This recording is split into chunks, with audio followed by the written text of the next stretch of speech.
এক বুজুর্গ একবার রাস্তা দিয়ে কোথাও যাচ্ছিলেন। এক ইহুদি পণ্ডিত দূর থেকে তাকে দেখে সাথীদেরকে বলতে লাগলো, ও দেখো, মুসলমানদের সর্বজনমান্য এক বুজুর্গ আসছে। আমি তাকে একটি প্রশ্ন করব, যদি তিনি সন্তোষজনক উত্তর দিতে পারেন তাহলে আমি সপরিবার মুসলমান হয়ে যাব।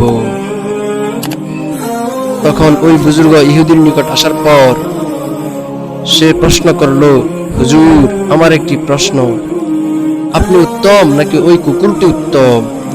তখন ওই বুজুর্গ শান্তভাবে উত্তর দিলেন, হে ইহুদি বন্ধু, শুনো, যদি আমি ঈমানের সাথে মরতে পারি তাহলে অবশ্যই আমি ওই কুকুর থেকে উত্তম, আর খোদা না করুক যদি আমি ঈমান ছাড়া মৃত্যুবরণ করি তাহলে নিঃসন্দেহে ওই কুকুরটি আমার চেয়ে উত্তম। এমন উত্তর শুনে ওই ইহুদি পণ্ডিত কালিমা পড়ে সপরিবার মুসলমান হয়ে গেল।